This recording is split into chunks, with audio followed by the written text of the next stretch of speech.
Good afternoon and welcome to today's session, Health and Wellness, Calming the Storm Using Mindfulness to Meet Big Emotions. My name is Juliana Valencia. I am a social services specialist with Fairfax Area Agency on Aging. You should have received an email this morning with the speaker's slides, so you will have them for future reference. Now, before I introduce today's speaker, I will go over a few housekeeping items with you. There is a Q&A button where you can submit your questions, and we are going to allocate a few minutes at the end of today's presentation to address your questions. Also, today's presentation is being recorded, and recording will be sent out to all of you by early next week. We also have a brief survey that you will see as you signed out. Please help us by giving us your feedback. It really helps us create programs that you are interested in. Now, it is my pleasure to introduce today's speaker, Roy Remer. Roy is the Executive Director for the Zen Caregiving Project in San Francisco. He has been an end-of-life caregiver and educator since 1997. He trained with Zen Hospice Project to become a volunteer and served at the bedside for 6 years at the guest house facility before serving for 7 years on San Francisco's Laguna Honda Hospital's palliative care ward. Roy served on the Zen Hospice Project Board of Directors from 2002 until 2008. In 2008, he completed a year-long end-of-life caregiving training at the Meta Institute in Sausalito, California. A dedicated practitioner in Soto Zen tradition, Roy is a student at the San Francisco Zen Center. He is certified by the Stanford University School of Medicine, Center for Compassion and Altruism Research and Education, and the Compassion Institute as a compassion cultivation training instructor. Roy also guides wilderness-based rites of passage programs in partnership with Earthways LLC of Sebastopol, California. Roy, thank you so much for being here, and welcome. Thank you, Juliana. Okay. So, are you able to turn your camera on? There we go. Hi, everyone. It's wonderful to be here. And let's see, I'm going to begin sharing my screen. There we go. Okay, so thank you for that lovely introduction. And I guess as we get started, I'll just share a couple more things about myself relevant to today's topic, using mindfulness to meet big emotions. So let's see, I've been practicing mindfulness and meditation for over 25 years. And sometimes I say meditation and mindfulness saved my life. And really what I mean is, for much of my childhood and into my young adult years, I just experienced a lot of nervousness and anxiety. And I was even diagnosed with a couple conditions that were kind of manifestations of this nervousness. And once I started meditating, things really began to change for me. So I'm a huge advocate for the practice of mindfulness. So I'm really excited to be here to share some of these practices with you. So I'm going to advance my screen here, and you'll all have to excuse me because I'm a little bit new to GoWebinar. Let's see. I'm having trouble figuring out how to advance my screen, so bear with me.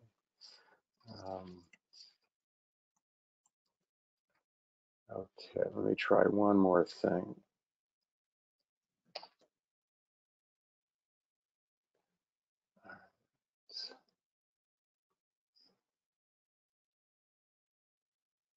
Oh.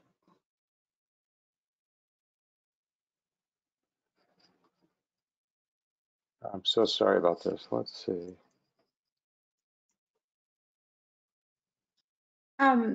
If it's not working, I can try to help with that. Yeah, I can't seem to get it to advance. So let me see if I can share my screen. Just give me one moment. Okay.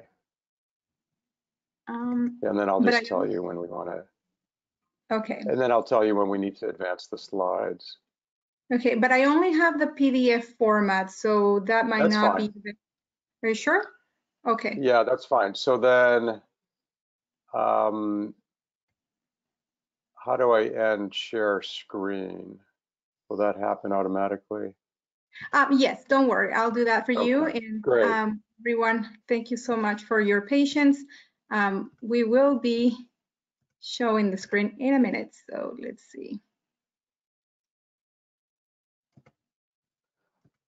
These technologies that allow us to do this are so wonderful until they don't cooperate with us. Okay.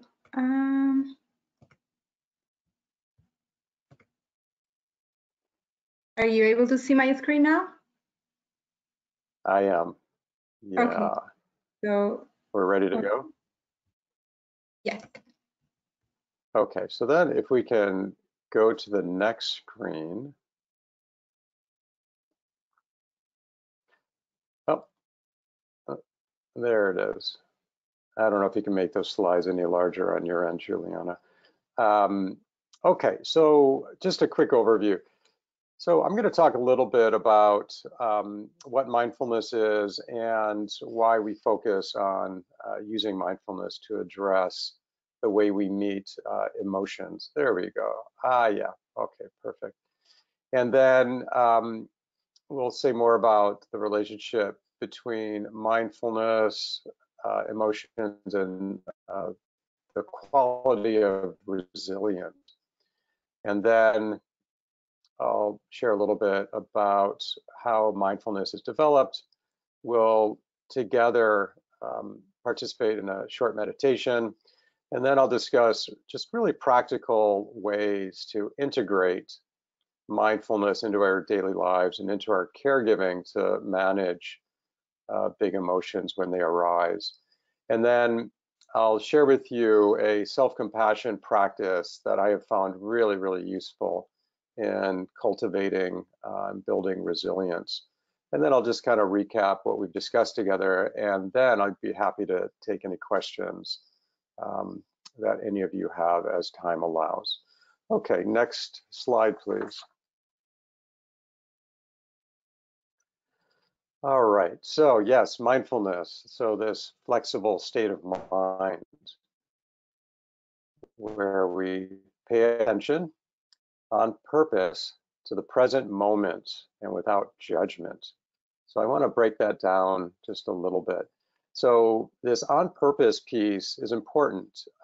So we're really setting an intention to focus our attention on what's right here in front of us. So there can be different objects of our attention. And so most typically a meditation will focus our attention on the breath. But in the midst of our busy daily lives and our caregiving experience, we can choose to use whatever activity we're engaged in as being the sole focus of our attention. And so because we have these really incredible brilliant minds and brains, we experience distraction. And distraction can't be helped. And there's really nothing wrong with distraction. But when we pay attention on purpose, we notice when we become distracted. And then when we notice we've become distracted, we just come back to the focus of our attention. And we come back again and again, ideally without judging ourselves too harshly for getting distracted yet again, because we know this is simply what happens. And so mindfulness is really an ability to track what's happening right here, right now. And it allows us over time to, dispassionately observe what's happening in our experience with not just thoughts, but what's happening in the physical body with sensations, what's happening with emotions. And we can even observe what's happening in the environment around us in direct experience. So in recent years, there have been many, many studies. Some of you, I imagine, are familiar with the body of research that's emerging that shows the benefit of practicing mindfulness to dealing with stress, dealing with high burden of various activities like caregiving. And so in 2011, there was a review of the mindfulness training programs that are out there. And this particular review that appeared in the Clinical Psychology Review found that mindfulness reduces self-reported measures of perceived stress, anger, rumination, and physiological symptoms while improving outlook, empathy, self-compassion, and overall quality of life. So I find this quite impressive and quite convincing that we all would do well by practicing more mindfulness. So I also, and we can go to the next slide, please. So when many of us think of mindfulness, we very naturally think of meditation. So I view meditation as a disciplined, reflective practice that calms the mind and heightens awareness. So very similar to mindfulness. But really what I want to point out here is that while meditation is perhaps the best way to cultivate mindfulness, it's not the only way. So even if you've tried meditation and you have felt like it's not so much for you, even if you're unable to sit with your legs crossed or sit comfortably in a chair and meditate, you can still cultivate presence and mindful awareness. So, however, if you're interested in developing a meditation practice in your life, that's wonderful. And I'll say a little bit more about this a little bit later in the presentation. So we can go to the next slide, please. Okay, so emotion. Let's define emotion. And this is a very standard definition, but it has elements that I think really are useful in understanding the relationship between emotions and the way we feel physically and mentally. So a conscious mental reaction, such as anger or fear, subjectively experienced. So our own experience as a strong feeling, usually directed towards an object or an event. And typically this comes with some kind of physical response in the body and then some kind of behavioral change. So it's a really, again, I want to emphasize a mental reaction, and it causes a physiological change in the body. And so emotions manifest as physical sensations. And it's interesting, and this is very evolutionary. So this is how we've evolved as humans, and emotions have allowed us to survive as humans. So just a couple common emotions that we experience. Fear may generate sensations in the lower body where we want to run away from a situation. Or when anger arises, we may feel tension in the arms and in the hands. We may feel an inclination to strike out. Something like embarrassment can cause the face to flush. Sadness may cause, our shoulders to want to come in and collapse. So all of these emotions are experienced in the body. And we'll say more about this in a moment. Next slide, please. So I just really appreciate this quote from a Tibetan meditation teacher. This awareness of emotion is like the sun, which eliminates darkness. When you are aware of the emotion, it becomes powerless. So this is really what we're trying to cultivate in mindfulness practice, a greater emotional awareness. So we're more aware what's happening in the mind and in the body when strong emotions arise. And we can use this awareness to control the way we respond to emotions. And in this fashion, in this way, we're creating an intimacy with our own self, an intimacy with our own experience. And, you know, I want to say that there's absolutely nothing wrong with emotions, whether they're big emotions or subtle emotions. You know, this is what contributes to the rich experience of being alive, is our emotional landscape. But from time to time, it can feel like we're getting swept away by our emotions. And so what we're trying to do as we bring greater awareness is just allow ourselves to be more in control of how we respond to situations that cause big emotional responses. Okay, so let's go to the next slide.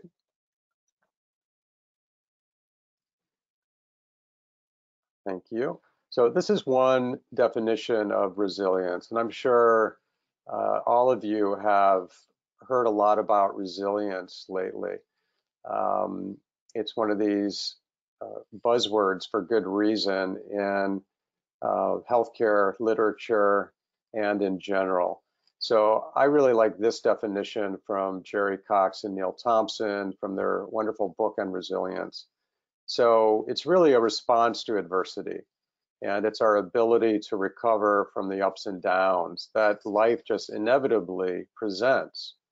And it's an ability to have more hope, reduce stress, increase spirituality, whatever spirituality you practice, and just experience more positivity in life.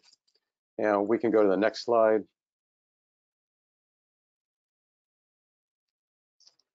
Thank you. Yeah, and so the way I like to define resilience, a little simpler, I suppose, is it's simply the ability to bounce back from the challenges that we encounter in life. So including but not limited to adversity, vulnerability, loss, and grief. And when I say bounce back, it's really coming back to that quality of being where we feel centered, we feel grounded, we feel like, everything's okay, all right? So this is what we're talking about when we talk about resilience. And next slide, please. And so why do we focus on resilience? Well, there have been some interesting studies that show that in the relationship between mindfulness and well-being, there's this intermediary, and that's resilience. So the more we practice and experience mindfulness, the easier it becomes to recover from challenging circumstances in our lives. So it could be a disagreement with someone we care about. It could be someone we care about in our life has a sudden health crisis. It could be finding ourselves in an experience where we're feeling overwhelmed in over our heads. And so when we encounter situations like that, when we use mindfulness, we notice what's happening in the body, what's happening in the mind, what's happening in the emotional field, and we can actually shift into focusing our attention on the breath, on physical sensations, and we interrupt the cycle of thoughts that cause strong emotions. And when we can interrupt those thoughts, we can begin to ground ourselves and feel better. And as we train the mind to be able to do this, we simply experience a greater sense of well-being in our lives. So let's try a little bit of this. Next slide, please. Great. So let's just, with each other, and I will guide us through this short meditation, we'll experience a few moments of mindful awareness. And there's really nothing special you need to do. There's no particular way you need to show up for this. Whatever this experience is like for you will just be perfect, okay? So to begin, I just invite all of you to just find a position in your seat if you're sitting down. Some of you viewing this might be reclining. It's possible that you're even standing. And if you're listening to this and walking, that's perfectly fine too. These are the 4 common postures for meditation: sitting, reclining, standing, and walking. And assuming that most of you are sitting down, just begin to allow your back to straighten up if that's possible for you. If it's comfortable, you can close your eyes. If you're not in a situation that allows for your eyes to close, you can take on a soft gaze, cast downward toward the floor, and just begin to go inward and notice what's happening in the body in this very moment. Just scanning the body, just to notice what's happening.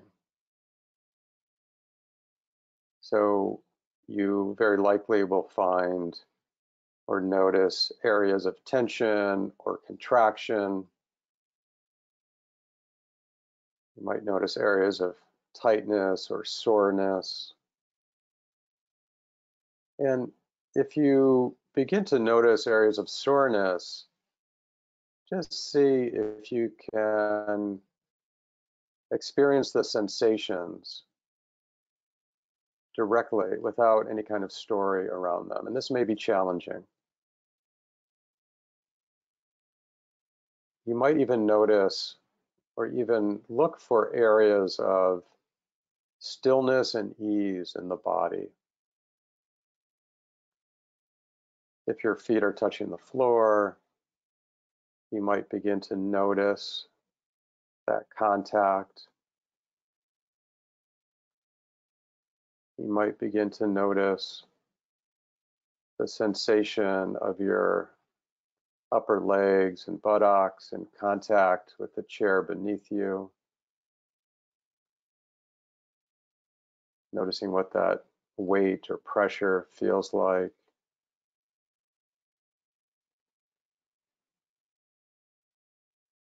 You can notice whatever's in contact with the hands. Perhaps they're resting in your lap, or each hand is holding the other.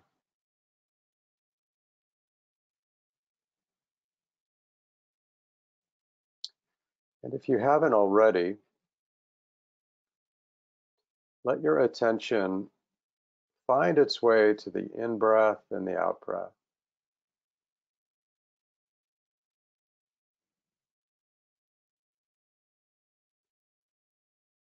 Just noticing the rhythm of the breath in this moment without any need to change that rhythm.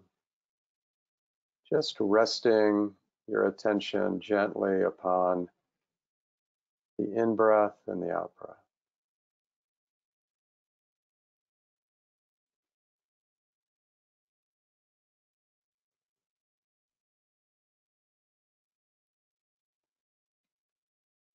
And in this way of noticing physical sensations, noticing the breath, we're quieting the thinking mind, and we're awakening or activating the sensing mind, attuning to sensations in the body.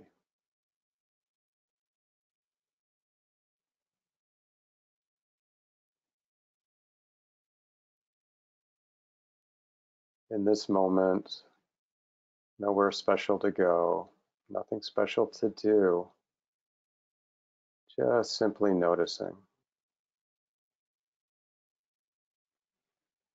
And as distracting thoughts arise, you can notice those thoughts, let them go.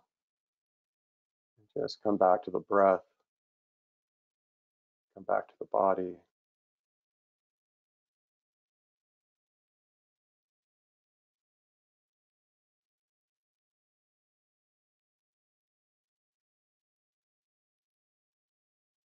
And then to wrap up this short meditation session, let's just follow 3 or 4 breaths in and out.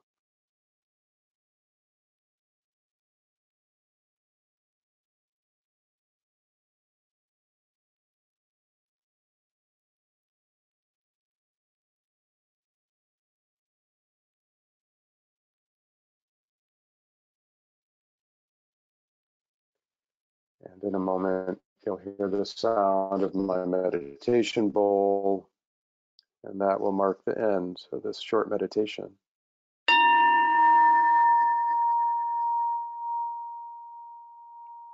Okay, so Juliana, if you would advance to the next slide, please. So I'm so curious to know how that short meditation was for you, but perhaps when we get to the Q&A part of our session, some of you can let us know what that was like, if there were any challenges, if it was an enjoyable experience for you. But a few more things. So yes, meditation does not have to be complicated. So if you were inclined to go out and buy yourself a lovely meditation bell or bowl or a cushion, wonderful. But again, you don't have to do this. Next slide, please. You don't have to do this in order to cultivate mindfulness. So we can use short, simple meditative activities throughout the day to build mindfulness and to train the mind, to train the brain, to just keep coming back to present moment experience. So I will offer some ways that we can do this, but really I just want to make the point that we can really simplify the way we can cultivate mindful awareness. So next slide, please. And whether we're in formal meditation or informally practicing mindfulness throughout our day, there is a cycle that the mind goes through. And this diagram here really normalizes, I hope, the experience of distraction. So when we're focused on a particular activity or a particular person in our life, when we're focused on the body or the breath, the mind naturally becomes distracted.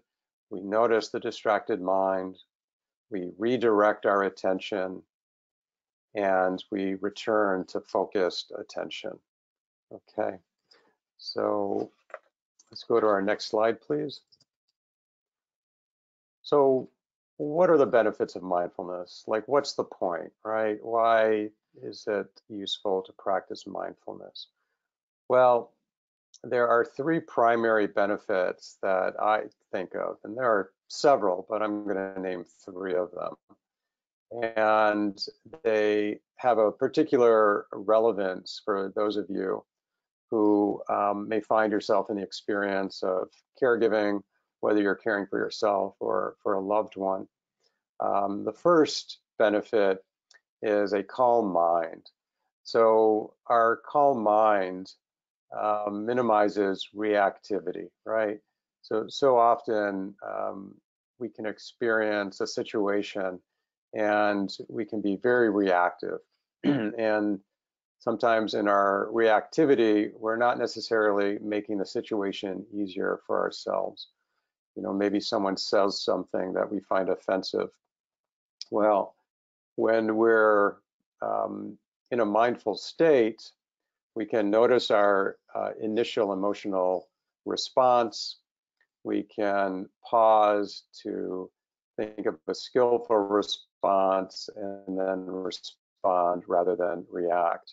And this calm mind doesn't only benefit us by minimizing the amount of time that we're spending in rumination or future-oriented thinking, but our own calm and groundedness can actually support the people around us.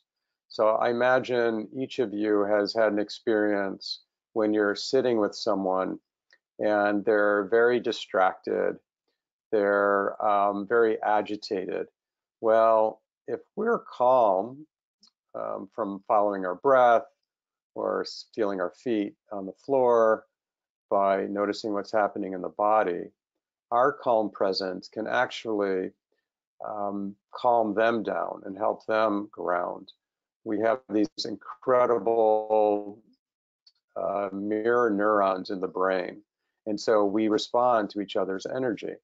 And so when we're calm and grounded, we can help others become calm and grounded.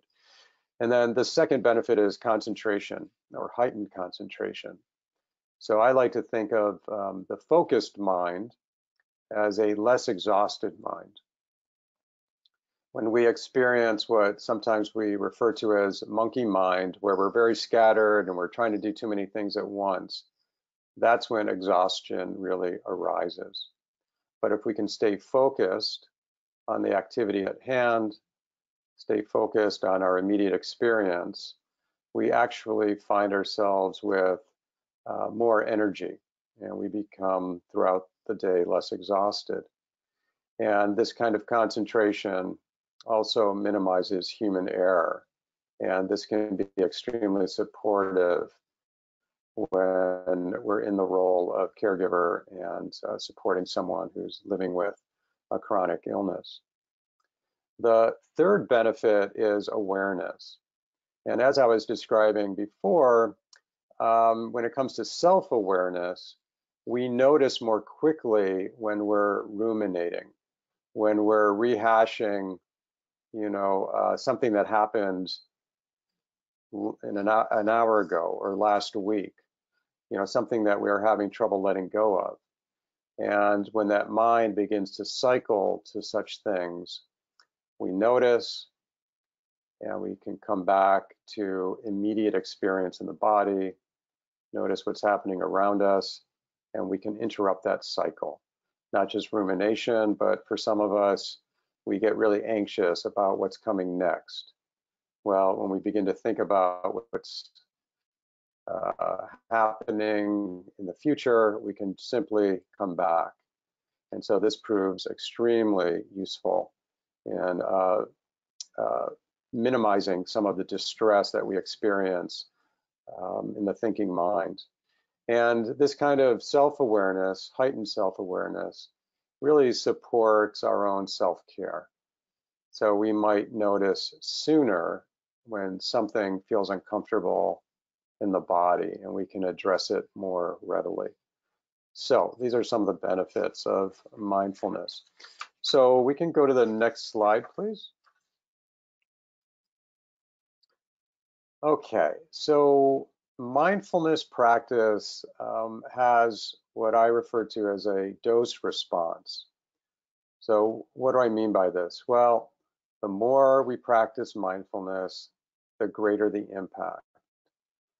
So it's like some medications, if we don't take the medication, it doesn't have any impact. So as we begin to learn some of these practices, some of these interventions, we can use them or not. And as we begin to use them, we actually begin to notice a change in how we respond. And so we can trust that these practices over time will retrain the brain. So, our brains have this wonderful neuroplasticity, even into our elder years. And we can begin to, rewire the brain to respond differently to different stimulus, right? So that's the dose response. We can go to the next screen, please. So what are some of the methods or practices we can use to retrain the brain and use to change the way we respond to different situations in our life? So I'm going to offer some examples, and I imagine each of you have your own examples of how you ground yourself or calm down when you're feeling agitation. I think a really simple one is to simply pause, to take 3 intentional deep breaths and to follow those breaths all the way from the beginning of the in-breath to the end of the out-breath. And just to pause and breathe with this kind of awareness. And in fact, I don't have the citation in front of me, but there was a study, and I imagine there have been more than one, that have shown that even pausing and following 3 deep intentional breaths can stimulate the parasympathetic nervous system that actually calms the body. So it has a direct effect. It has this direct feedback loop between our physical experience, the mind, and then back to the body. Okay, and then using activities like taking a drink of water, coffee, tea, whatever it is, and just really following the beginning to the end of the experience of drinking, or washing one's hands, like, really feeling the sensation of one hand touching the other, the soapy water, how it feels slick on the hands, what it feels like under the faucet as the water rushes over the hands. This is a great way to return to your own physical experience. Perhaps in answering the phone, like when your phone rings, maybe pausing to notice one breath and then picking up the phone. Or stretching or moving the body is a great way to bring your attention back into the body. The physical body doesn't know past or future. It only knows what's happening right here in this moment. Of course, we can apply thoughts and stories to what's happening in the body that take us into the past or the future. But when we notice what's happening in the body, it takes us or brings us right into the present moment. When we walk from one room into another, we can pause in the doorway. We can place a hand on the door frame, and we can just check in with the self. How am I doing? Taking a breath and entering the room. Okay, so all these things support us to pay attention to the present moment. As I said earlier, just simply feeling your feet planted on the floor. This really is a simple one, helps us get grounded. We can place a hand on the chest and notice the subtle sensations of your own touch. This can be really supportive for those of us who experience social isolation. One of my teachers who, sadly, she died last year, but she was a practitioner of touch awareness. She taught people how to do what she called, self-petting.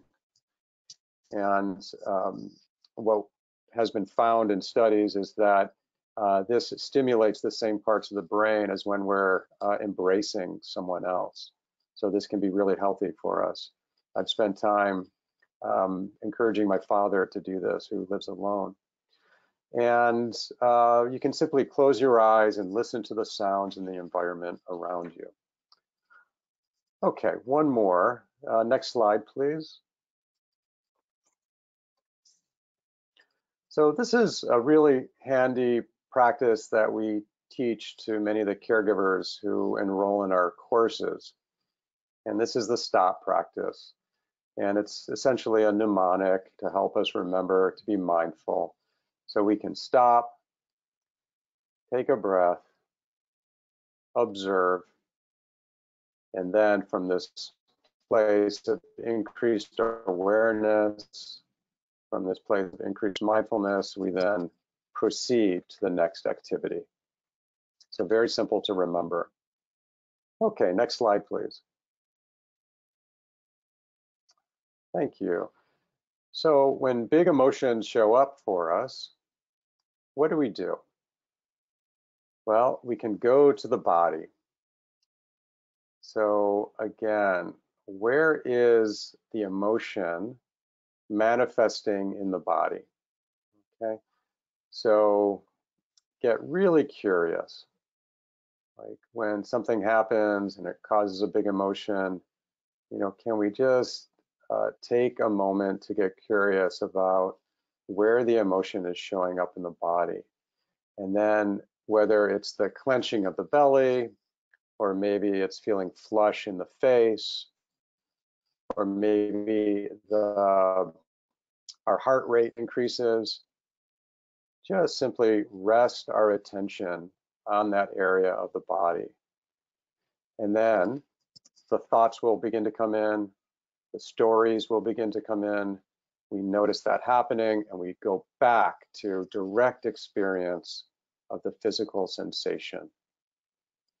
And those physical sensations may feel unpleasant.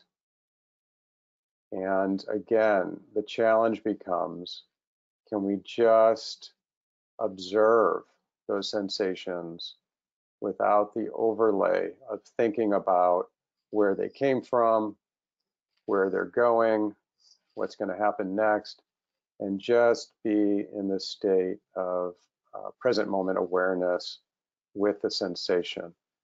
So again, dropping into the sensing mind and just letting the thinking mind quiet down.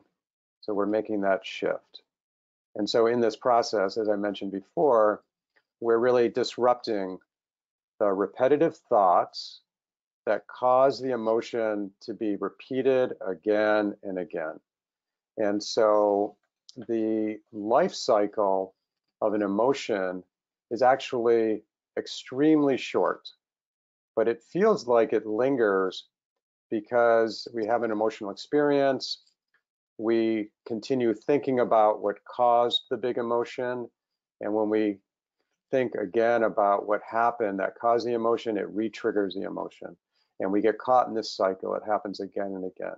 So by going to the body, by noticing physical sensations, we disrupt that cycling again and again. Okay, so we can go to the next slide, please. So I want to introduce another practice that I have found really useful in strengthening resilience and in dealing with big emotions when they arise.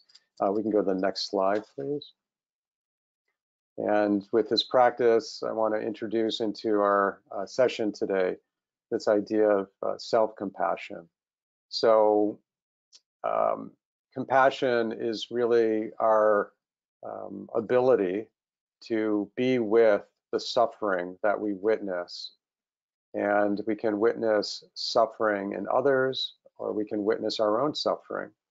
And this is a big word, suffering, right? So let me just define it very simply as, wanting things to be different from how they are. So if we're in complete acceptance or complete surrender, no suffering. So we might experience physical pain, but if we can surrender to that pain, then we're not suffering with that pain, right? So our ability to be with suffering and to meet it and actually address it is our compassion. And for many of us, it's much easier to experience compassion for others than it is for ourselves. But this practice that I'll introduce is a really lovely way to develop and express compassion towards ourselves. Okay, so we can go to the next slide. So again, a state of mind and body that recognizes and responds to our own suffering. Next slide, please.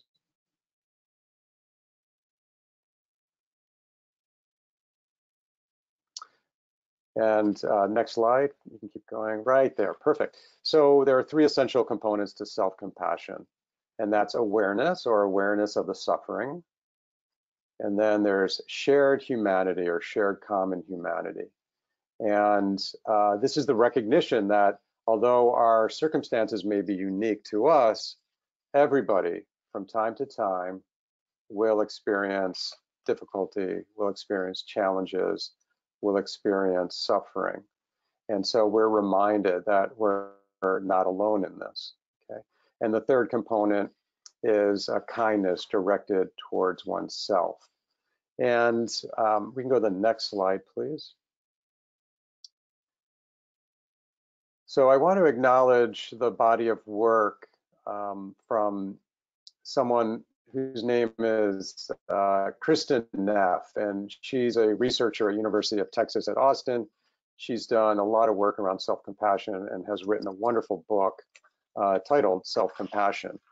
And she has made this practice, she's brought this practice into kind of contemporary times to address the experiences that we often face in our life. So for this practice, once again, I just encourage you, if it's comfortable for you, to close your eyes and just, we'll start off by following 3 breaths, just noticing the in-breath and the out-breath.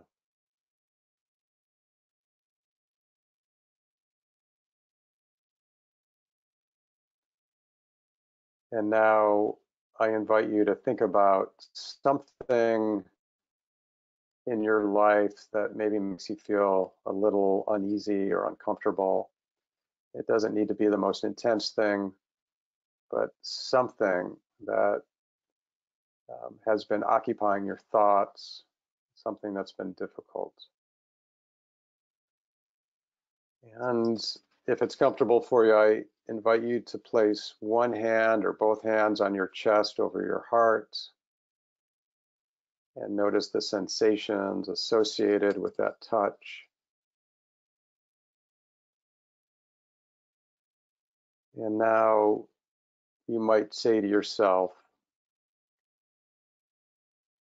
I am aware of the challenges that I am facing. Or I notice that in this moment, I'm suffering or facing difficulty.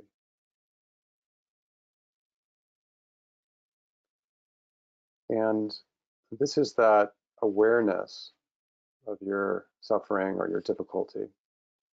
Simply bringing authentic awareness to what's really happening. And then secondly, you might say to yourself, others suffer and I am not alone. Or to be human means that I will experience difficulty. Recognizing that you may be by yourself in this moment, but everyone else out there in the world experiences difficulty just as you do. And by reminding ourselves of this, we remember that we're not alone. And then finally, you might say to yourself, in this moment, may I be kind to myself. In this moment, may I be kind to myself. Or in this moment, can I at least direct kindness toward myself? This is the application of kindness to our experience. And then when you're ready, you can open your eyes, coming back to the screen, resting your hands again in your lap or your side. And this self-compassion break can be done in any circumstance. You don't have to put your hand on your heart. Nobody needs to be aware of the fact that you're doing it. It's a practice of self-soothing or self-coaching. And I use this one all the time, and it's amazing at how supportive it can be when I'm having a big emotional experience. Again, it disrupts that pattern of thoughts that re-trigger the emotions. And it's a way of acknowledging that, okay, this is difficult, but I've got this. And in this moment, I can just follow this breath and stay with what's happening right here, right now. All right, let's go to our final slide. So we talked about how mindfulness is paying attention on purpose to the present moment without judgment.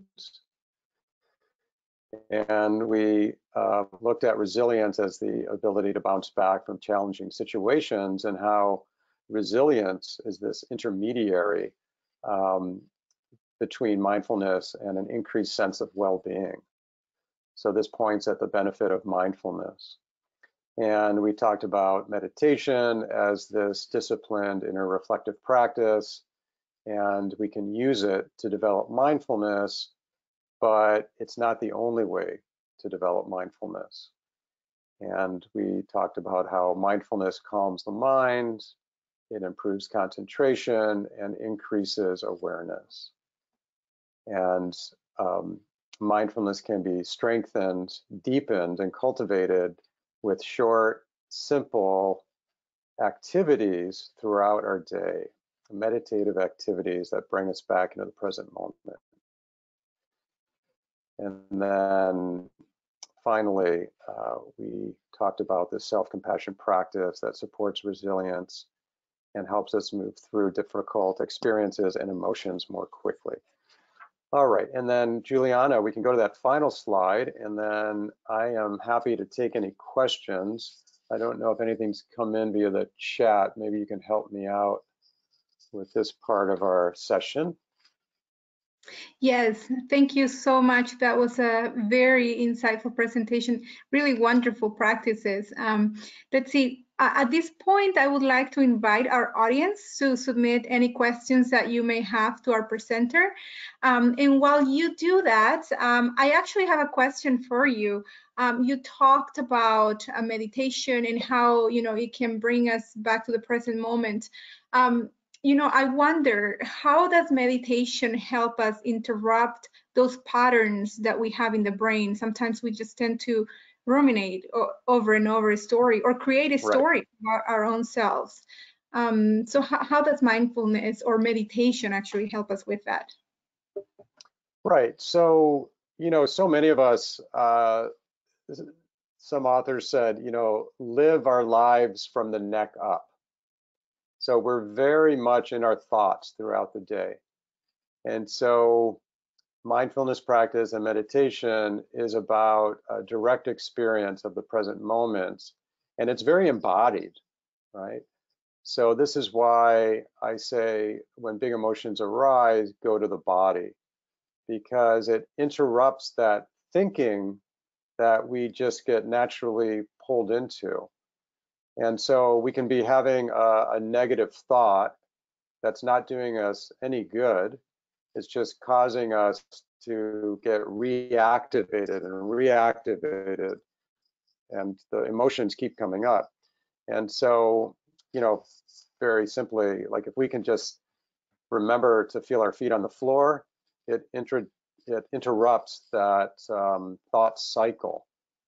And the more we do that, the more we can actually, as I like to say, step back into the role of observer, notice that we're getting caught in that repetitive thought pattern, and ground ourselves in the present moment experience of having a physical sensation. So it's really about, interrupting those thought patterns. And I can speak from personal experience, the more we do this, the more readily it just happens.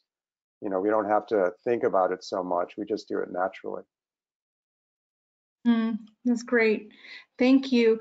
Someone actually sent us a question. It says, thank you. I think the practice of the exercise you gave us will help those with dementia also. Have you used it with those with dementia or other people who might have cognitive impairment? For years, I spent time with working with people with dementia. And what I found was, whereas you may be sitting with someone who can no longer really track, if you will, the different steps of some of the practices I'm talking about, our presence, our calm presence, where we're giving them our complete attention, where we're very much aware of our own emotional experience and emotional reactions, and our own calm is extremely beneficial for them, because people who are in more advanced, even in more advanced stages of dementia-related illness, they still respond very sensitively to our emotions and our energy. So if you're sitting with someone, a loved one, a friend, whoever, who is in the earlier stages of dementia, or even I encourage people to try it in people living with later stages of dementia, you can invite them to simply notice one breath and then another breath. Or you can pose a question: do you feel your feet touching the floor? What does that feel like? Like, what's the sensation? Or, if you're holding their hand, you can ask them, what do you notice about the sensation of holding my hand? And get them to describe that immediate experience of a physical sensation. And then that helps all of us, both of us, just come back to the present moment. And with people living with dementia, it can be so lovely just to simply dwell in the present moment, because it doesn't require us to look at, what's going to happen in 3 months or next year. It doesn't force them to try to reclaim a memory from the past, but we can be two human beings sitting together in this present moment where there's no difference, Yeah. I like that. So we have another question, and somebody asked if the practice can help interrupt patterns that usually people with PTSD will experience. Yeah, so there's, and I can't claim to be really familiar with some of these studies, but recently there have been some studies looking at the impact of meditation on people who have experienced or are experiencing post-traumatic stress disorder, for instance. And I know that there are a number of people out there who actually advise that if you have experienced some kind of major trauma in your life, that you actually not practice meditation. And that's why I think these short interventions, where we pause long enough to check in with the body, to take 3 deep breaths, to just notice physical sensations, those can be extremely useful. So when someone notices that they're starting to get re-triggered or activated, just very simply, can you notice what the body feels like in contact with this chair beneath me? And so this can, interrupt, as I said before, those cycles of thought that, cause us to revisit certain trauma in our life. I think it can be really useful in those scenarios. Thank you. So we have another question. Are there any certain phrases or calming messages you recommend in saying to our loved ones? And also, this is kind of related to that question. This participant says, my mom can't understand English very well, so something simple in saying to them to help them comfort. Yes, I mean, I think these practices can be so simple. So, as I said earlier, it could be, let's sit together and, follow our breath. Or you could say, Mom, where's your breath right now? Mom, find your breath. And then that's a lovely inquiry that a colleague of mine uses when she starts to feel agitated. Where's my breath? And by doing that, it just brings you into the breath, brings you into the present moment. And yeah, and then I would say, the simplest thing we could say to a loved one is, I'm here with you. And what that conveys is they have our full attention, our full open heart in this moment. I'm not thinking about anything else but what's happening right here. So, Mom, I'm with you right now, right here. And I think what any of us really wants is just a sense of deep human connection with someone else we care about. And that, in my opinion, is what's most healing. Thank you so much, Roy. We are at the end of the hour, and really what a nice way to end the week. Thank you so much for that insightful and very calming presentation. Yeah, thank you, Juliana, and thanks to Fairfax County Family Services. I am appreciative of all the work that you're doing, and thanks to everyone who participated today. Thank you, and we invite everyone to visit the Zen Caregiving Project website. I think you offer a lot of educational programs for family caregivers. Am I right? That's correct. We have all kinds of courses, and if you're part of an organization that you think would benefit from any of our classes, please encourage them to reach out to us. We're a small nonprofit, so we're always looking for more opportunities to share our work. Thank you so much. And to our audience, thank you so much for making time out of your busy schedule to be here with us in this session. As I mentioned earlier, as you signed out, there will be a brief survey. If you could take a few minutes to fill it out, it really helps us to know what you thought of today's session, and also to implement programs that you are interested in. Now, this was our second Caregiver Health and Wellness session. Our next session will be on Friday, April 8th from noon to 1 p.m. and it'll be on yoga and meditation for stress reduction. Have a good afternoon, everyone, and thank you so much. Bye. Bye-bye.